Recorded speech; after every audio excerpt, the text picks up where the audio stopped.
It is 4 o'clock. I will call to order this meeting. We'll start with the roll call. Mayor Sue Patterson, Present. Deputy Mayor Warren Dicker, Present. Councillor Harold Fleet is absent. Councillor Dave Hawking. Yes. Councillor Carol Hudson. Present. Councillor Brandon Cable. Present. And Councillor Susan Sackle is absent. Thank you. The land acknowledgement.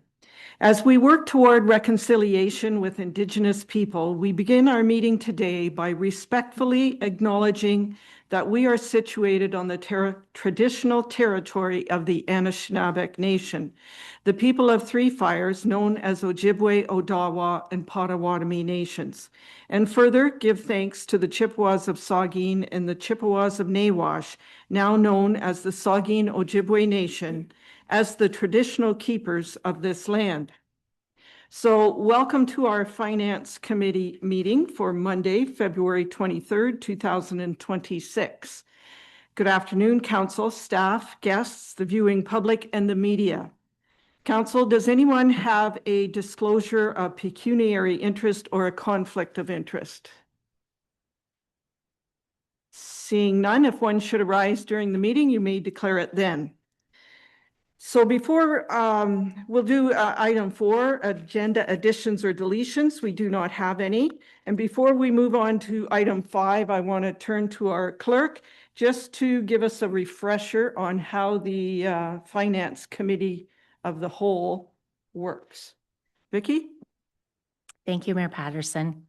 Yes, the Finance Committee is sitting as Committee of the Whole and not as council. Therefore, any decisions or resolutions made in committee are to support the policy or action going forward to council for approval and adoption. So there is the option of you can support the recommendation, but there will be a final decision either through adoption of the minutes or adoption of a separate policy or bylaw if that's so recommended by the committee. Thank you for that. All right, item 5 is Finance Committee meeting minutes from November 25th, 2024. This is to be received for information. I need a mover and seconder to do that. Deputy Mayor Dickert and Councillor Hawking. I know that's a while ago, but the information is good. Any questions or comments? Seeing none, all in favor? That is carried. Thank you. Item 6, staff reports. So we have 6.1. This is report FIN 0126 DCS. The subject is the 2025 Council Remuneration and Expenses, and it's from Yelena Savic, our Director of Corporate Services and Treasurer, and this item is to be received for information, so I will ask for a mover and seconder. Councillor Hawking and Councillor Hudson. Yelena? Thank you. Through you, Your Worship. Report FIN 0126 is the last year's council remuneration and expenses report. It is legislatively mandated. The only change from last year is an update to the structure of the form for it to be a little bit more granular. If there are any questions, I'm willing to answer. Thank you. Are there any questions or comments? Seeing none, all in favor? 1, 2, in favor online, in favor in the council chamber. Yes, they were. I'll turn this just a touch so the clerk can see. Thank you. Okay, we'll move on. That is carried. We'll move on to item 6.2. This is report FIN 0226 DCS. The subject is the investment policy update. It's from Yelena Savic, our Director of Corporate Services and Treasurer. And I need a mover and seconder first, yes, and then we'll do our options and discussions. Councillor Hawking and online and Councillor Cable. Thank you. Yelena? Thank you. Through your worship, report FIN 0226 outlines the updated proposals to the town's investment policy. Before digging into the content of the report, I just wanted to provide some context into the municipal investment landscape. So section 418, is that mine? No. Section 418 of the Municipal Act gives municipalities the authority to invest in prescribed securities in accordance with the prescribed rules, money that it does not require immediately. So these detailed rules are set out in Ontario Regulation 43897, which prescribes what we can invest in and under what conditions. This is commonly referred to as the legal list. So most municipalities, including the town of Hanover, invest using the legal list. And under OREG 43897, we can invest in a number of different instruments, including bonds and debentures from the Government of Canada, provincial bonds, municipal bonds, Schedule 1 and 2 bank deposits, highly rated corporate bonds subject to very stringent limits, and certain pooled investments like the One Fund. The emphasis of the legal list is to enable municipalities to invest. However, its priority is capital preservation and liquidity to meet the needs of the municipality. Hanover invests under the legal list because this format aligns with a relatively conservative risk profile, which personally I think is appropriate for the management of public funds. It's straightforward to monitor and administer, and it does not require additional governance or oversight structures. This is appropriate given the town's size and our cash flow requirements. The prudent investor framework is an alternate investment framework that's outlined in section 418.1. So municipalities can opt into this framework instead of the legal list framework. And in that framework, you can essentially invest like an institutional investor. Your investments are judged based on the prudent investor test instead of whether or not they're on the prescribed list of investments. This means that they need to be made with the care, skill, diligence, and judgment that a prudent investor would exercise. However, to opt into that framework, we would need to have an established independent investment board. There's additional governance requirements, reporting requirements, and the complexity of that is, I think, outside of the scope of what the town needs, and outside of the scope of what we can accommodate with existing staff capacity. It's something that's fairly limited in its application to larger city centers. So we continue to invest based on the legal list. Everything in this policy aligns with section 418. So I'll go through the revisions that were made in the policy, and then I'll go through the 3 questions that relate to some more gray areas of the policy that could use a little bit more council direction. So the revisions before you are grounded into major things. The first is the Municipal Act, section 418, like I mentioned. And the second is establish best practices across the municipal sector. So I did a broad scan of policies from different sizes of municipalities and looked at how they structured their investment portfolios to see if there were any commonalities. In some cases, they diverged. In most cases, they were pretty consistent in terms of risk appetite. And that's something that we can either take into consideration in the development of our policy, or we can completely go against because we have a different set of priorities and a different set of needs as the town. So I wanted to say that the content in the revised policy does reflect what I've seen, but it's not necessarily best practice for the town of Hanover. So the changes that are proposed reflect essentially my role as treasurer and my personal risk appetite. It's not to maximize returns, it's to safeguard public funds. However, that might not be council's preferred direction, and that I think is also completely appropriate. That's how we've proceeded in the past. So I just wanted to flag that before I start. The first change is that I've taken out a lot of procedural content in the policy. I'm trying to separate procedural versus policy and governance work. So the old policy had specific brokerage firms and listed step-by-step procedures directly embedded directly in the policy. To update those procedures, we need to come to council with a policy update. So to avoid that, I've taken out the procedural pieces. Those are in a separate internal document. This policy is structured around governance, essentially, around the town's investments and the broader investment strategy. The second change is a much bigger change, and it is shifting from restricted to permitted investments. So the legal list provides us with essentially the ceiling of things that we can invest in. It's a very long piece of legislation. It's very convoluted. It's very complicated, but there's a lot that we can invest in.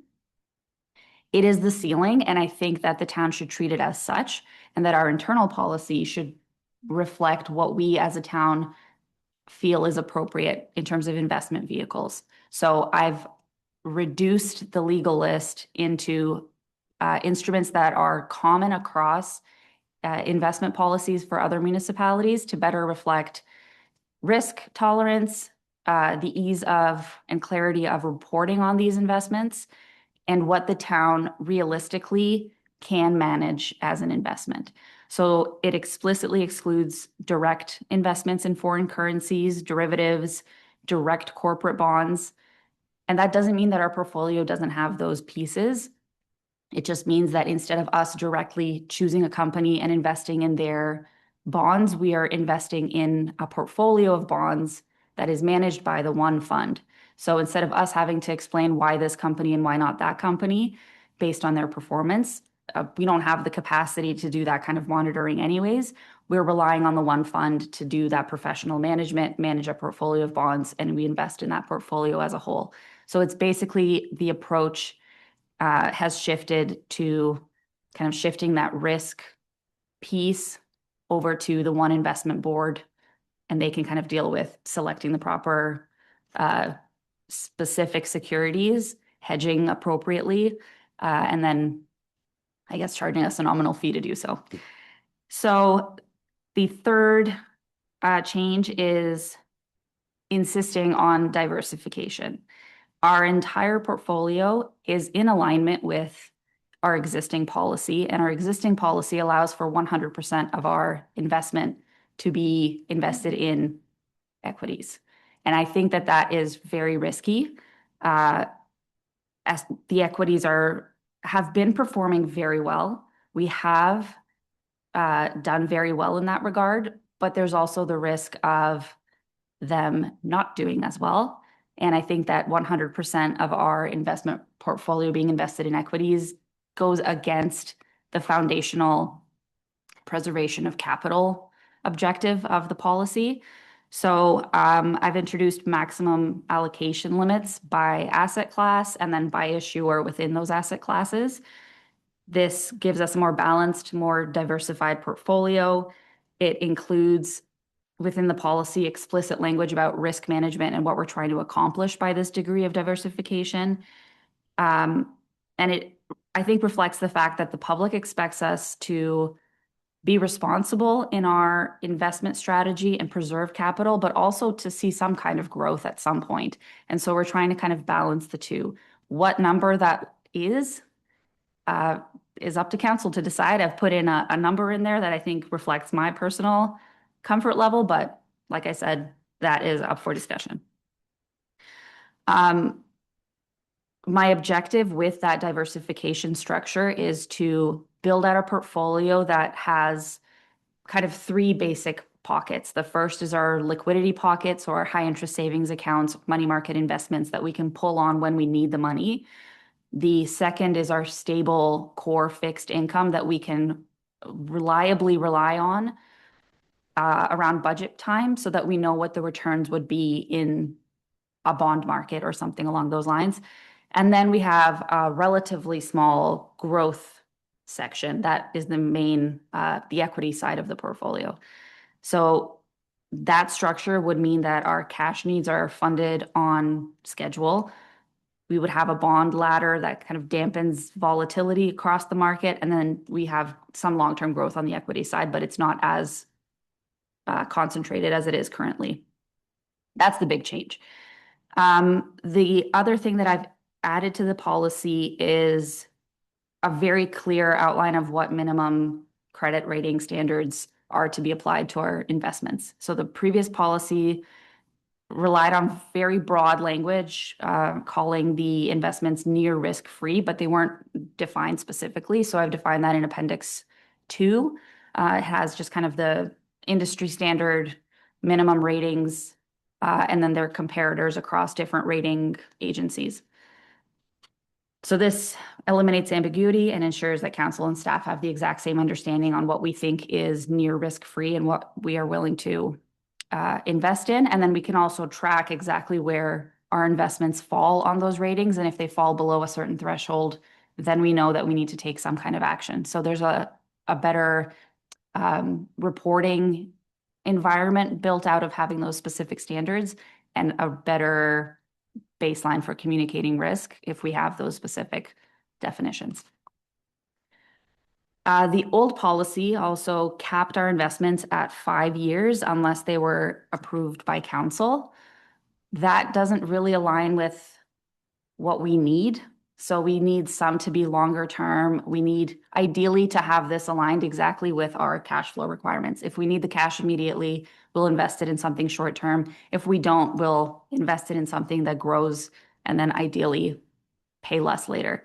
So I've increased the terms to up to 20 years where appropriate. However, some policies had no timeline restrictions at all. So it's up to council to kind of decide your degree of risk tolerance when it comes to investment terms. If you would like to leave it at the fairly rigid 5 years, or if you'd like to open it completely, or if you'd like to do something in the middle. And then the final change was the reporting requirements. So the reporting requirements to date have been basically who's the issuer, what's the type of security that's that we've invested in, the maturity and the yield, but it doesn't really speak to the broader performance of the investment portfolio. So we need to have a little bit more content, and I've added that into the policy around the composition of the portfolio, where it deviates from the thresholds in the policy, if it does at all, the performance compared to appropriate benchmarks, risk evaluation, if there's anything that's deviating from those minimum threshold amounts, and if there are, what our workaround strategies are, and then any compliance issues as they relate to the policy. So this hopefully strengthens transparency and accountability to council so that you can see exactly where we're investing and how it's aligning with what we think the risks are. So this policy, it definitely is not designed to achieve the highest possible return. It is designed to protect capital first, and then it's designed to right-size risk with a smaller portion allocated to equity, ensure public accountability, support long-term planning, and reduce volatility so that we can provide council with better, clearer updates on our investment strategy and how it's performing against expectations. So that's my long-winded summary of the changes in the policy. And then there are 3 areas where I think additional council direction would be very helpful. The first is the level of investment risk that council is comfortable with. So, and then how that translates into the table in Appendix 1. Municipal investments are not about chasing returns necessarily. They exist to support our operational and strategic needs. And so to that end, I would ask council to consider how the town should balance capital preservation against growth, noting that growth has higher volatility, higher risk. Would council prefer broader policy limits and leave more discretion to staff? Or would they prefer tighter limits that bring a lot more stability into our annual investment returns? So if you've got, let's say, 70% maximum in equities, 1 year we could be investing 70% of our funds in equities, and we could have significant returns or significant losses, whatever that may be. If that is much lower, your bond structure, your fixed income structure is a lot higher proportion of the portfolio. And then when you go into budget, you can kind of predict what the performance will be and how much of the portfolio investment returns could offset tax revenue requirements. So I will leave it to council to provide some additional guidance on that front, or I can answer any questions. Okay, thank you. So before we look at the options, I want to ask council if you have any questions, like comments, before we look at each one. Councillor Hudson. Thank you, Your Worship. Yolanda, can you just repeat the last minute of what you talked about with the three different areas? Just to clarify that for me, With the three investment, different- risk, et cetera. Yes. Got that? Yep. Okay. So basically you can structure your portfolio with more or less in the equity section of the portfolio. That'll grow faster, ideally. It is riskier.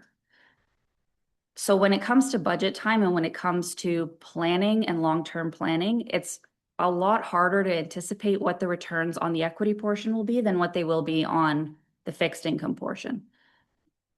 So the higher your fixed income portion in your overall portfolio, the clearer it is for municipal staff to say, okay, we're gonna, I don't know, make another $50,000 out of the bond portfolio this year. That'll offset taxes by 50,000, and we know that for sure.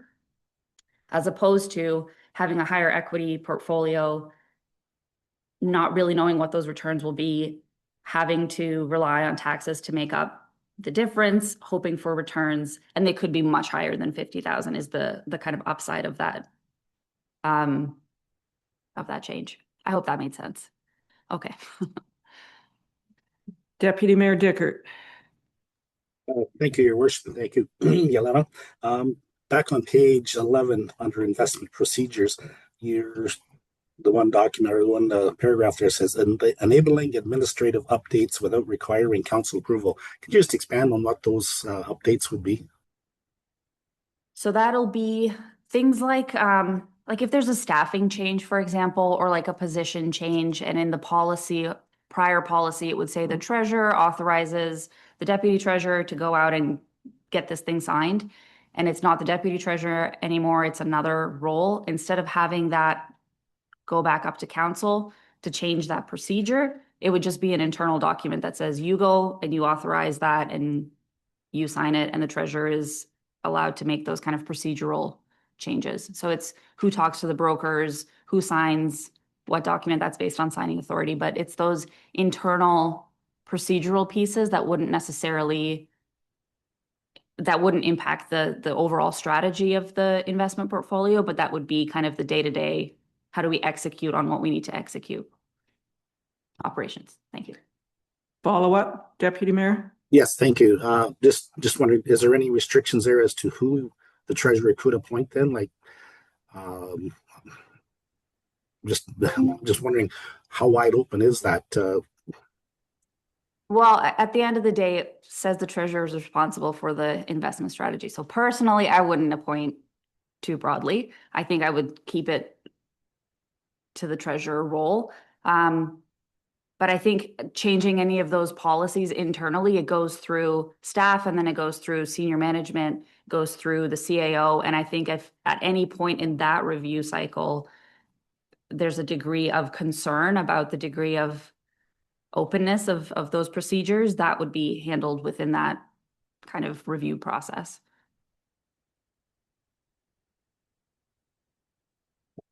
Okay, other comments or questions? Councillor Cable. Thank you, Your Worship. Yelena, can you just clarify what currently happens with the interest from our investments? Is it it just gets added on to the principal amount and then it continues to grow?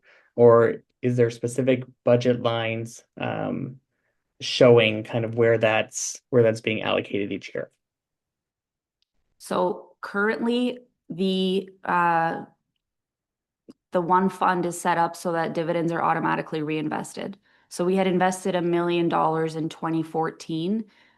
Because of those regular reinvestments, the book value is now 2.5 million with a market value of about 3.1, 3.2 million. So we haven't touched it at all. There's no policy stating where any of that goes. So just before you follow up, Councillor Cable, so then you receive a report from one investment. You do the journal entries to put it into our books? Yes. Yeah. Okay. Councillor Cable, follow up with that? No? Deputy Mayor Dickert? Thank you, Your Worship. Under the current policy or practice that you're using, Yelena, is there anything stopping us from doing the suggestions you have there now, and thus leaving it, if equities, in the last decade or two, investments have changed a lot from, what used to be secure GICs and things of that nature to more equity-based investments, simply because the guaranteed investments just don't pay anything anymore. So is there anything in our existing policy that precludes us from, doing the suggestions you're put forward here? Through your worship, there are no restrictions in the policy for implementing these changes, but to your point, the investment environment has changed significantly in the last decade, 15 years. And I think it's prudent for us to be reviewing this at least at the start or end, I guess, of every term of council. I think it would be prudent to review the strategy, but implementing this policy as it stands, there's nothing prohibiting that within our existing structure. Deputy Mayor? Yeah, just to follow up on that, and that's kind of, I guess, the point I was trying to make. It would be up to each new council then to decide which level of risk they're accepting. If we put a policy in place, we're kind of restricting what they can or can't do in a future council, are we not? In some regards, yes. I think it depends on how we structure that table in Appendix 1. So our existing policy says 100% equities are appropriate. And I think that that's very risky. So if we set some kind of threshold that this council is comfortable with, if the next council is not comfortable with that threshold, they can always adjust the policy. If they're comfortable with the threshold but want a more specific report on what those levels are within the existing portfolio, like if they want us to rebalance to something within the appropriate range to better reflect changes in priorities or strategies, then that's completely within the purview of the council of the day to do as well. Councillor Cable, then Councillor Hawking. Thank you, Worship. Yelena, I do appreciate that in your report you highlight that the purpose of these investments is to fund capital and some of those emergency situations that might arise. We might need access to the funds. So certainly I don't see them being that we're putting these away for the next 50 or 100 years, but that they would be accessed at some point in the future to help with those large projects. I'm just wondering, what are you proposing based on the current chart? What are you proposing in terms of diversifying our current assets? So, you know that a lot of it is currently sitting in that one investment program. What is your proposal as far as how it would currently be broken up? So I don't have a proposed list in terms of like the exact figures in each of these categories. I would say that my approach would be to take this discussion and then go back to the One Fund Investment Advisory Board and have a conversation with them about how each of those pieces are performing. And if we've got a maximum that you're comfortable with an investment in a specific area, if they're saying it's performing really well, then I would invest to the maximum of that area. So for example, equity portfolio, if it's performing really well, invest the full 25% if council is comfortable with 25%. If council's not comfortable with 25% or wants to go up to 50%, invest the full 50%. But I would basically, I think that specific percentage allocation to be optimized is outside of my skill set. That is with the One Fund management team to advise on, and I would definitely seek additional expert advice in that regard. I think the impetus for the policy update is that the existing policy just says 100% equities is fine, and so I don't really have a direction to go. Unless council agrees that that level of risk tolerance is acceptable, in which case I will leave it as it is because they're performing very well. So that's kind of what I was hoping to get some additional feedback on today. Councillor Cable, follow up. I guess I'm just wondering, your worship, so if we were to go ahead with Appendix 1, then 25% of the funds would be in the one investment. That means that 75% is being moved somewhere else. So I guess I'm just wondering, what is our current thought on where that 75% might go? Are we thinking more it's going into a guaranteed investment of some kind? Yeah, I would say that it would be kind of the middle tranche of the investment strategy where you would have those fixed income securities. The returns are lower, but they're guaranteed returns essentially. So we could have a little bit more of an informed investment discussion around budget time and what we can expect that area of the portfolio to provide to the town. That would be my approach. Councillor Hawking. Thank you, Worship. I'm going to refer to page 19 of 49 with risk tolerance and maximum portfolio allocations. And I'm going to ask the question, when I read this, on the higher equity allocation and the conservative allocation that hit me right away was the con side on the chart, which says if we go to a more conservative allocation, we're going to have potentially higher reliance on taxation to fund capital needs. And we all know how perplexing we get at December of every year when we hear the word taxes. And I guess I'm just wondering if it wouldn't be better for the whole final operation to look at a higher equity allocation of greater than 25% than to strap us so that we have to get our taxations to finance capital projects, which are definitely on the horizon with our recent amalgamation. Am I on that, or am I out to lunch? Nope. Okay. Present. No, I agree. That's exactly oh, sorry. Sorry. I definitely agree. You are sacrificing returns for the stability of a higher proportion in fixed income. So that is definitely one of the cons of having less.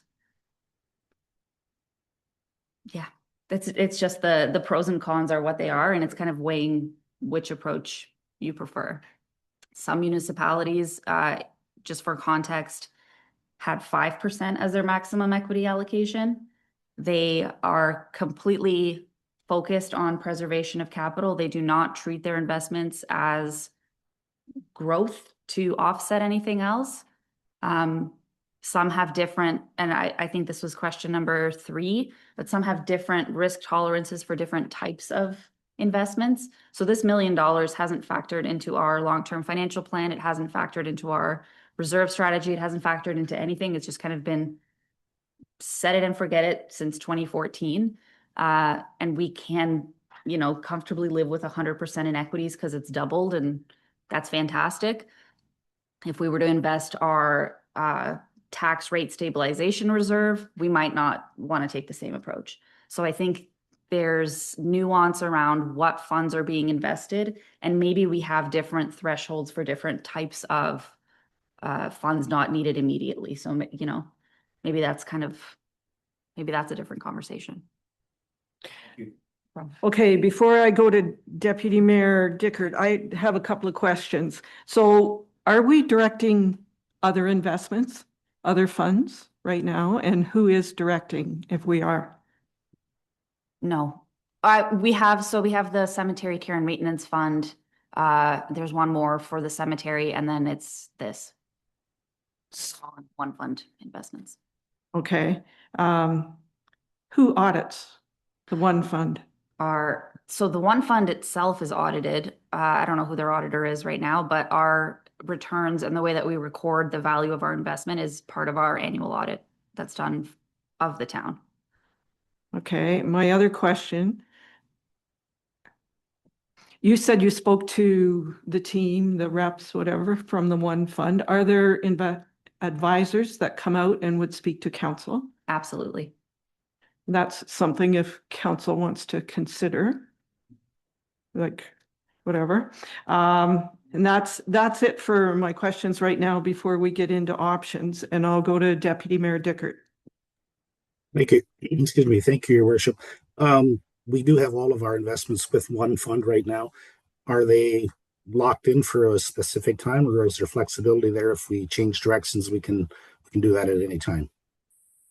They are not locked in, so I think there's a 48, maybe 72-hour turnaround to pull out any investments. So the liquidity piece is very well protected with the one fund structure. I don't know how they do that with the equity portfolio, but that's one of the guarantees and one of the reasons why it's an available vehicle for municipalities. Follow up, Deputy Mayor? No, that's good. Thank you.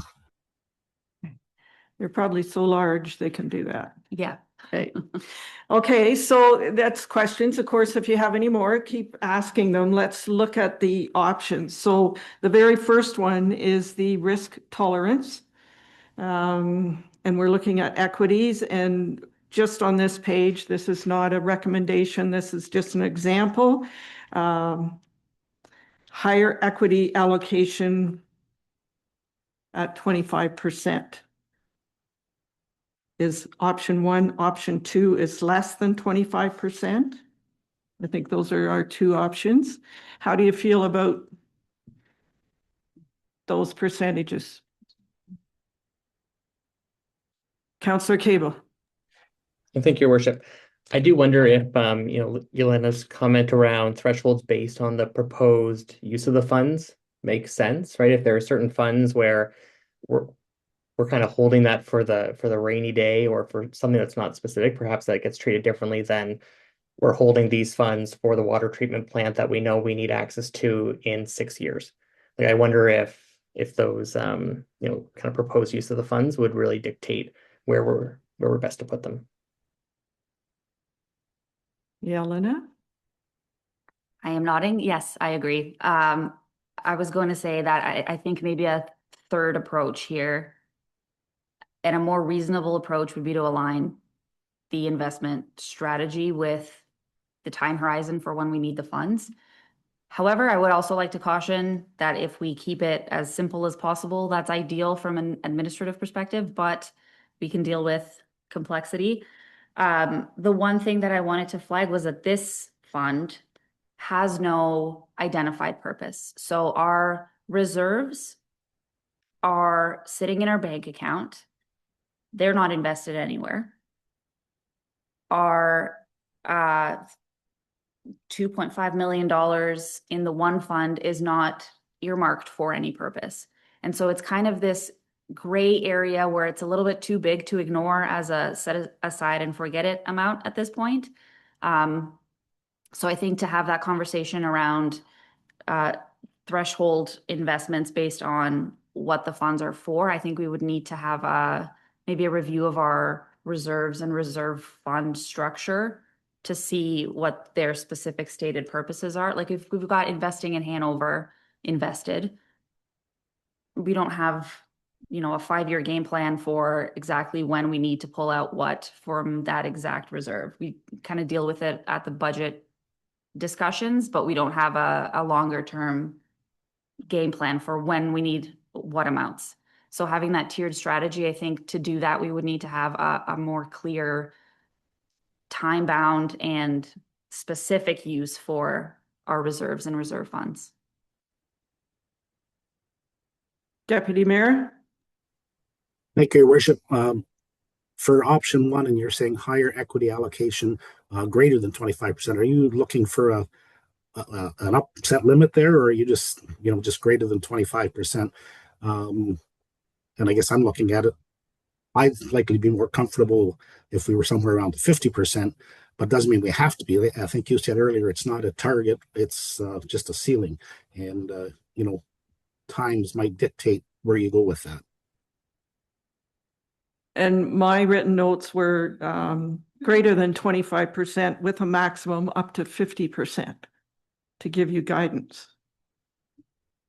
but Yeah.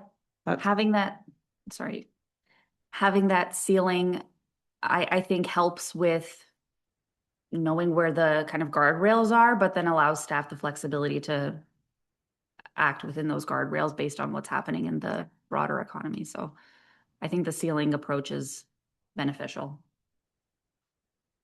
other comments with greater than 25% with a cap? We've got a nod from Councillor Hawking, just so everyone online can understand that.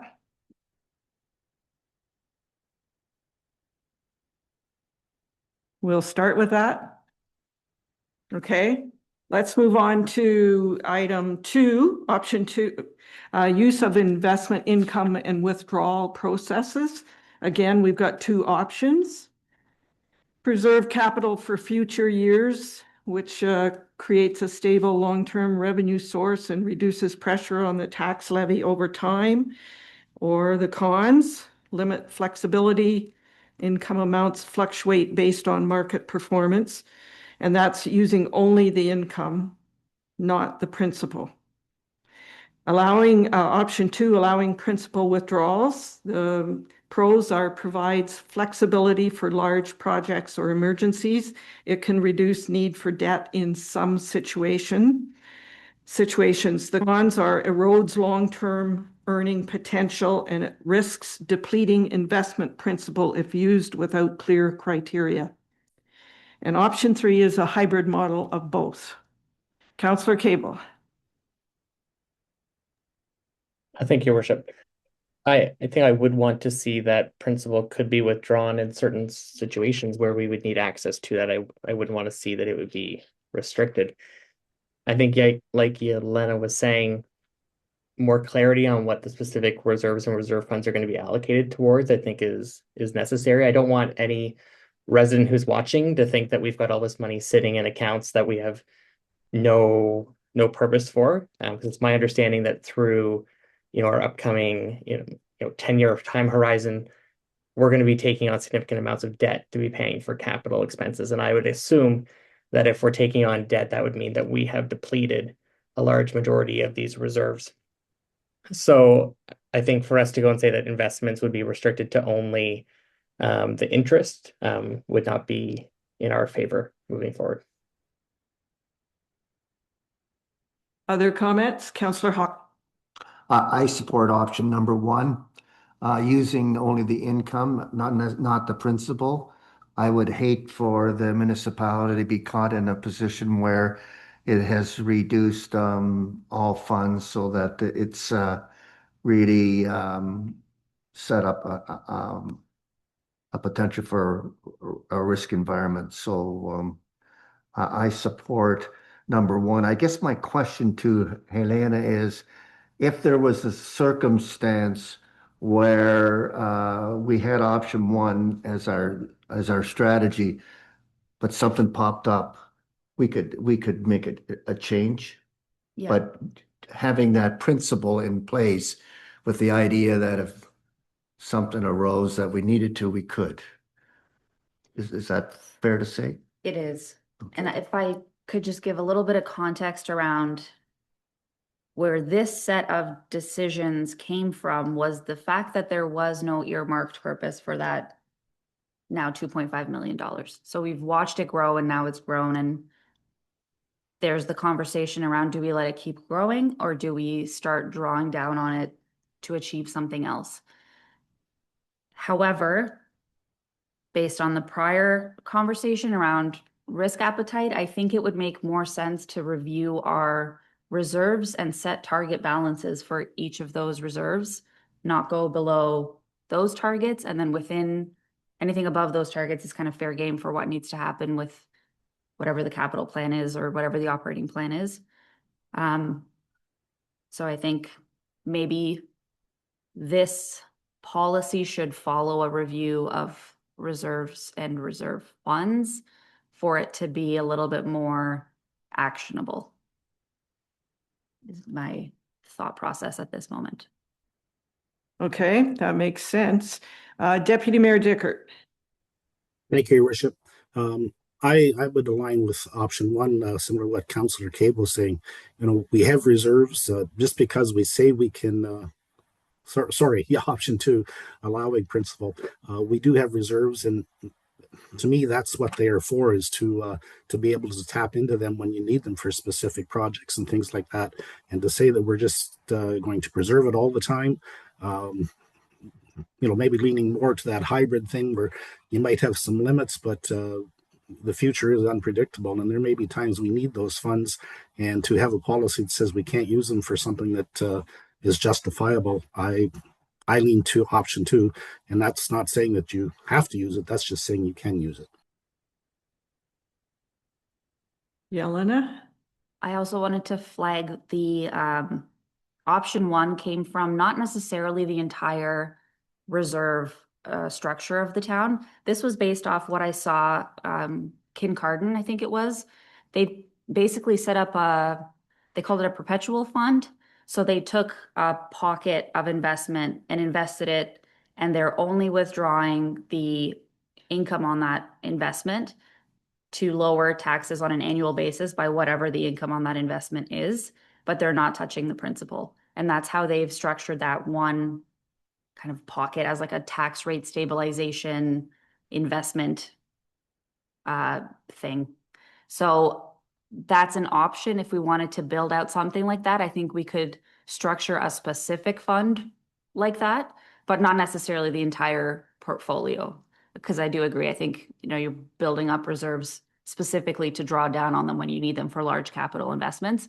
But there is also, I think, a place for those kind of stabilization reserves that give ongoing income that's ideally used to offset some unpredictable tax rate increases. Follow up? No? Okay. Councillor Hudson? So what you've just suggested leads into the option three hybrid model then. Okay. I really like the idea of seeing the reserve funds and what we're using them for and when they'll be depleted and we need to start again. Councillor Hocking?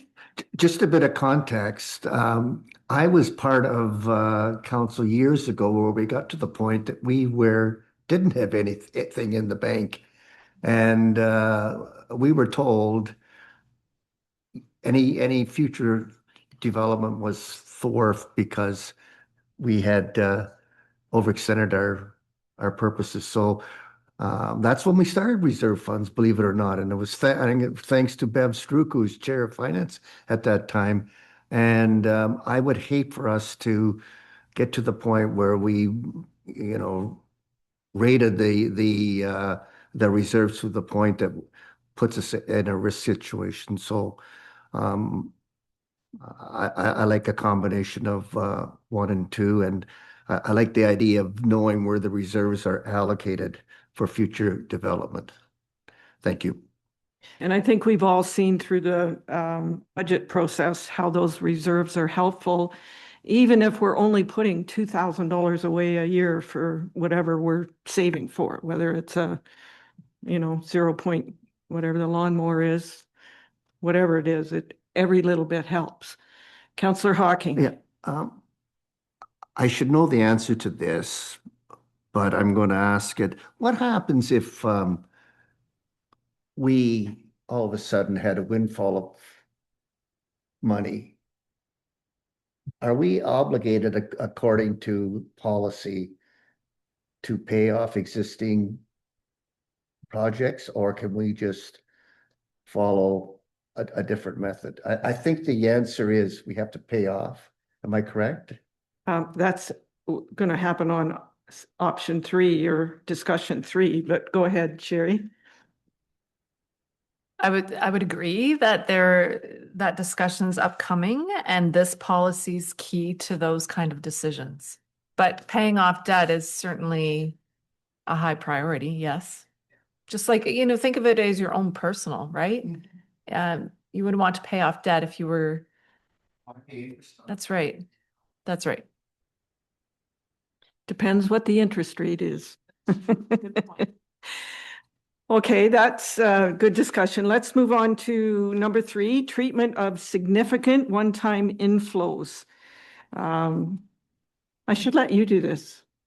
Yelena, no? Okay. Okay, option 1, integrate large inflows into main portfolio. The pros, simplicity of administration, consistent investment strategy across all funds, flexibility to deploy funds as needed. The cons are less transparency around use of major legacy funds, may dilute opportunity for long-term growth, and risk profile must match the whole portfolio, limiting flexibility. Option 2 is create separate strategy for large inflows. The pros, ability to define different risk tolerance, higher transparency around use of major legacy funds, and cons, requires additional administrative oversight. Investment income may fluctuate more depending on strategy. So, who wants to start? Councillor Hudson. Thank you, Your Worship.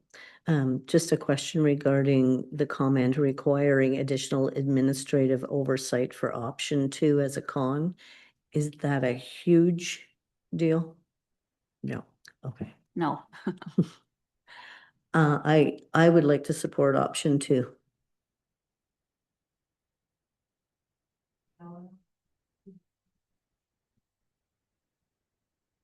Okay, Councillor Cable.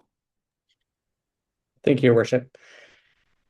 In the context section, it talks about these perpetual funds that some municipalities have set up from utility share sales, and I assume that we're, kind of looking at this particular line around the income that will be coming in from Westario if that sale goes through. And so I guess I would lean towards option 2, like Councillor Hudson was saying, where ideally there's, some kind of an annuity that's set up or something where, we're able to invest X amount of dollars with the assumption that they could generate, similar to what our dividend has been paying from Westario, in our current budget. I would imagine that would be a portion of the funds. I do wonder if it's maybe a hybrid model where you could, do that for part of the income that's coming in, and then, use the rest for other things. I think we know that we potentially have a significant land payment that's also on the horizon, and so I would hope that some of those funds could potentially offset those costs as well.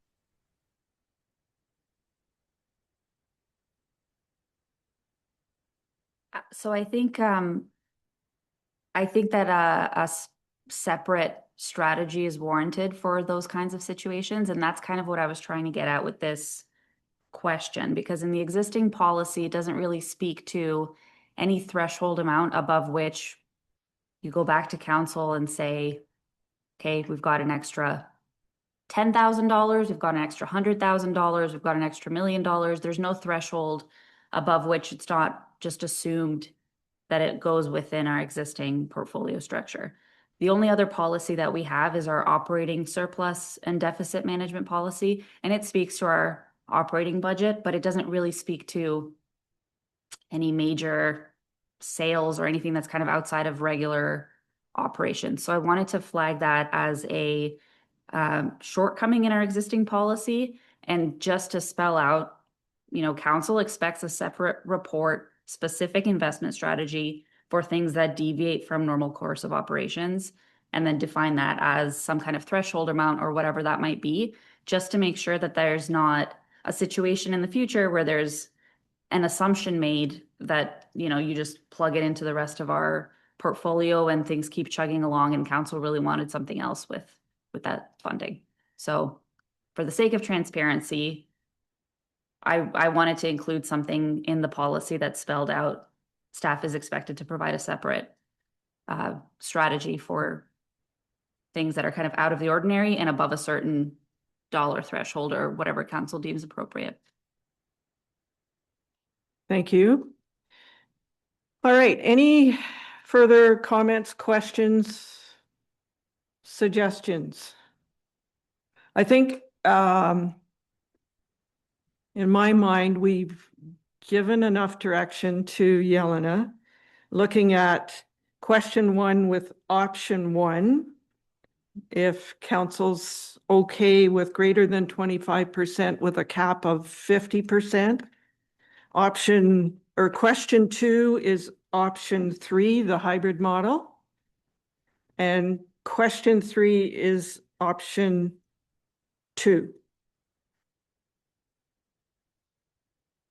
And not that we're finalizing this, but this is to give direction so that Yelena can come back with the reserves and strategy, and then you'll have this to go by, and we can look at it again at the next finance meeting, I believe. Councillor Hawking? Thank you, Worship. This question to Alana. What advantage would it be to have the people from one come to talk? Would it be of value to us? I mean, her worship mentioned it, and Yep. should we be doing that before as we proceed to the process? Okay. You can set that up. Oh, I shouldn't be. Yes, I think it would be very beneficial. They're definitely the experts in the area. They can speak to the different portfolio structures, the risk profiles associated with them, and strategies that they recommend for other areas. They were the ones who mentioned the perpetual fund for Kincardine. So I thought that was an interesting kind of structure. But yeah, I can definitely set something up for maybe a council meeting, depending on availability or figure out logistics.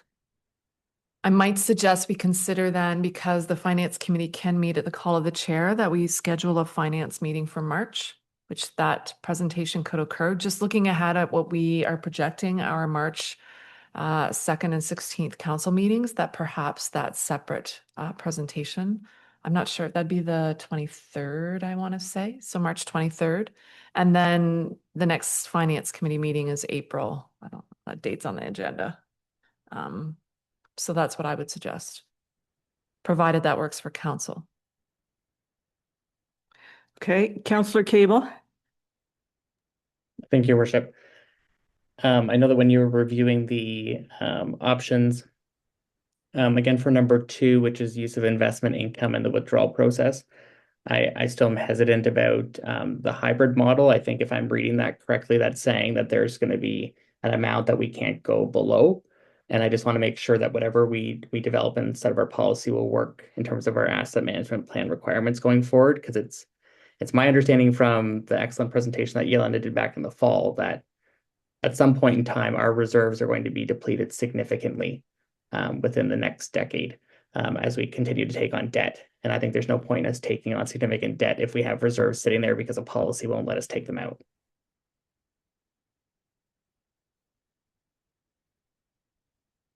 Okay. Did you want to comment to that, Yelena? So the asset management plan funding strategy has our reserve balances essentially, I don't want to say depleted, but at a very, very baseline requirement that's not going to be earning us anything in investment revenue. So there's that kind of balancing act of, do we want to be issuing debt, paying off the debt and interest, and then retaining our reserves and earning interest revenue from an equity heavy portfolio to offset some of those debt costs. Like, it really kind of depends on the situation and which is more expensive at the end of the day for the town. Is it to issue debt or is it to use our reserves? The policy or the asset management plan does have us using up most of our reserves, but that's not necessarily the path that we need to go down. And I think it is very prudent to have a kind of target balance for our reserves, but also a floor that makes sense from a risk management profile. So yes, agreed. I wouldn't think that we should structure the investment policy in a way that prohibits the use of reserves in any meaningful way and kind of handicaps us in our ability to execute on the asset management plan. If I can respond, Okay with, I Go think that makes sense. If we think of it as being that floor, that it's not we're trying to hit a certain amount so that we can make a good return on the investment, but it's an amount that we need to have in order to sustainably operate. I could see that aligning for option 3 for the hybrid model. Okay, and Yelena, you can incorporate that into the policy. Yes, okay. Okay, any other comments, questions? Yelena, you have what you need. So now I'm going to turn to the clerk. And looking at this report, and it's been moved by Councillor Hawking and seconded by Councillor Cable. Are we receiving this with direction given to Yelena?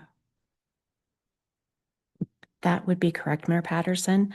So the draft motion is that report FIN 02-26 DCS investment policy update be received, and that the Finance Committee directs staff to incorporate the recommended changes to Finance 006 investment policy as discussed.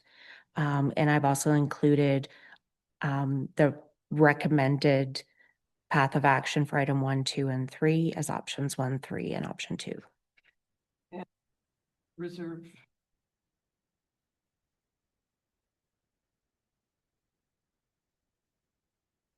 And sorry, I didn't have my mic on. We need direction with reserves so we know what's in the funds and where we're going with them. Okay. And I'll ask one final time, any other questions or comments? That was a good discussion. We learn lots. All right, I'm going to call the question. All in favor of what Vicky just read? So online in favor, in the council chambers in favor. That is carried. All right, so we have one more report.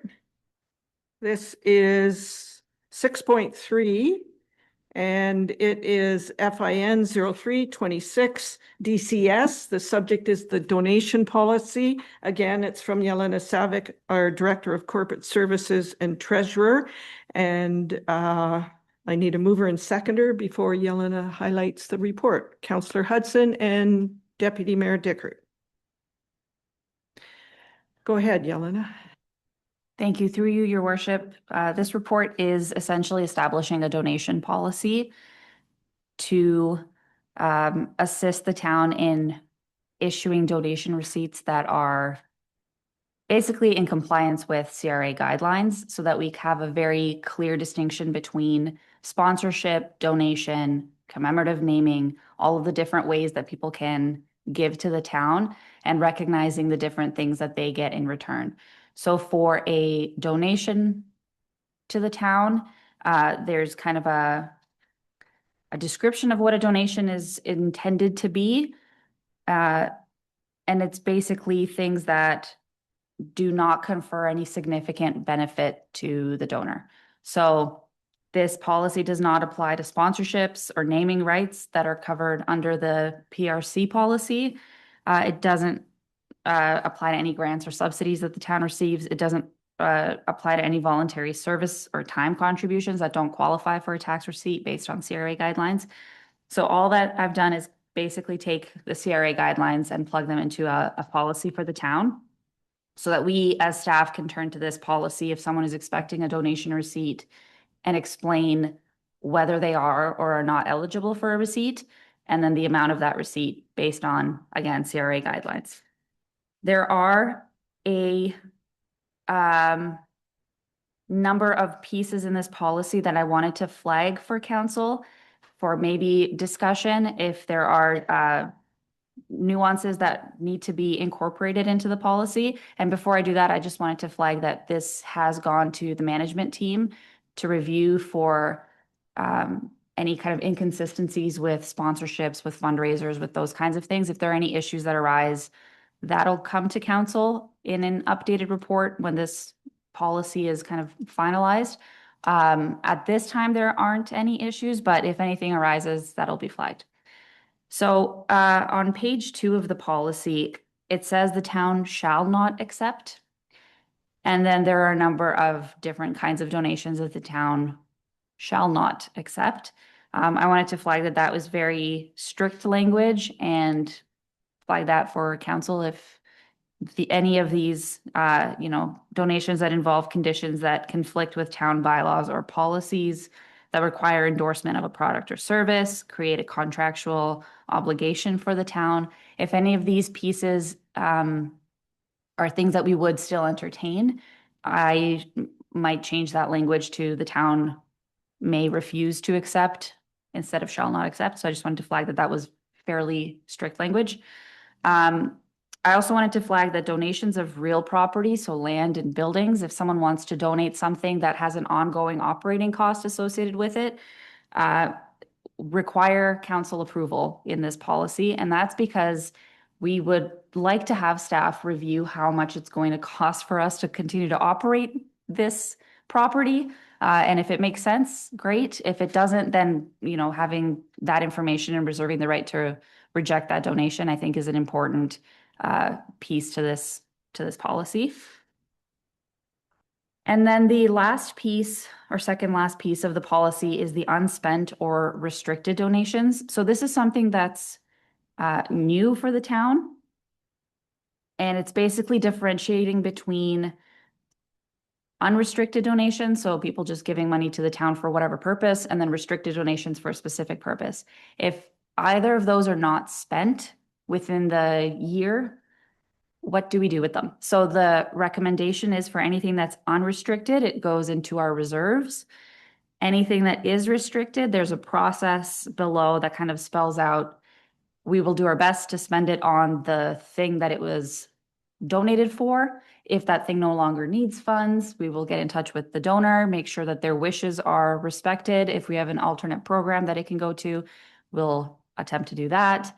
If they no longer wish their donation to go to something else, they can get their donation back. So I've kind of spelled out what we'll do if those funds, I can't imagine a situation where we have too much money, but if ever that wonderful situation arises, having some kind of recognition in the policy that donor preferences are the primary thing that need to be respected is kind of what I wanted to flag for that. So those were the pieces of the policy. Again, the policy is essentially a reiteration of CRA guidelines and some procedural pieces for the town. And if there are any questions, I'm happy to take them. Okay, thank you. Just a couple of things from my history working at the Hospital Foundation. When we were fundraising, as an example, if we were fundraising $1 million for a piece of equipment, in the fine print on the posters and the brochures, it always said, if we raise more funds than the $1 million, it will go to other equipment within the hospital. And that covered that extra funding. It was just a CRA rule that we used. And my question is, under appraisal and valuation, it says for in-kind gifts with significant value. Do you have a number in mind? And again, from the Hospital Foundation, ours, and maybe it's higher now, was $1,000. So anything that's came in with an invoice or someone said this piece of art is worth $500, fine. But if they're saying it's worth $1,001, let's see the appraisal on it. And they pay for the appraisal, but we had a number in there. That might be something you want to look at. Okay, open up for questions, comments. Online, anyone? I'm not seeing any raised hands. Councillor Hudson. Thank you, Your Worship. I'm just very pleased to know that we're putting something like this in place that we've not had before. So good job. Okay, I don't see any other hands raised, so I will call the question. All in favor? Online in favor? Online, or sorry, in favor in the council chambers. That is carried. So that is our last item, I believe. Oh, no, it's not. Item 7, items for discussion. Does anyone have any items for discussion? Maybe input for future finance meetings? If you have anything? Yelena? Any suggestions? I know you probably have a plan in place. I do have a plan for our long-term financial sustainability framework. So building out guardrails with our investments, with our debt, with our reserves. I think it might be helpful for council to see that game plan, probably. But I did want to get some feedback on the structure of the finance committee in general, the level of detail in the reports. I'm happy to write a novel on any of these topics. I just, what does council find useful in this venue? I think that some feedback on that would be helpful. Okay. Councillor Hawking? No, I'm just being a smart ass. I was going to ask for a Coles Notes version.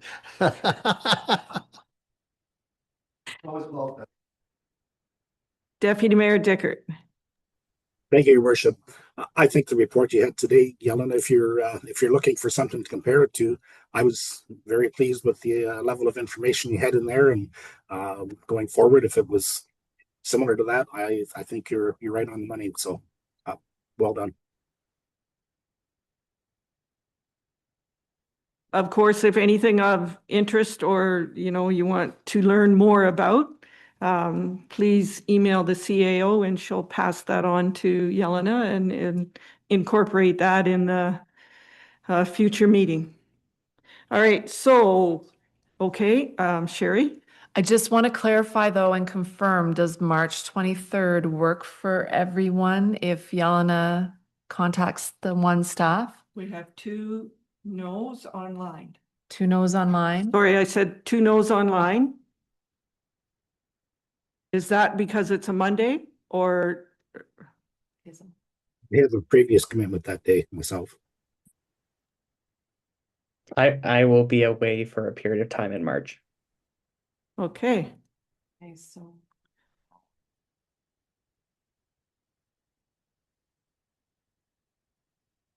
All right. Continue with that day? No. Okay. No.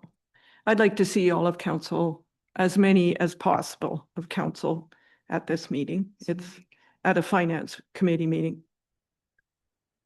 So can I maybe ask Yelena, if we were to push that presentation to that April finance date and then possibly look at, because then that policy could come to council shortly thereafter. Does that work?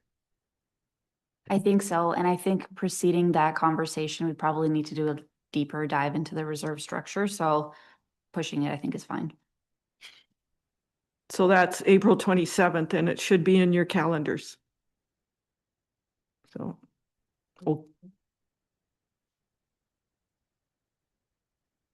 I think Councillor Cable will be away on March 30th.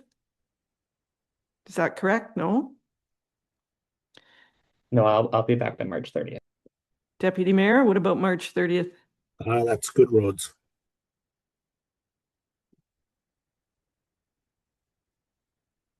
If I can just add, Yelena's confirmed that having it in April doesn't delay us or put us behind accordingly. So it's a date that's already in our books.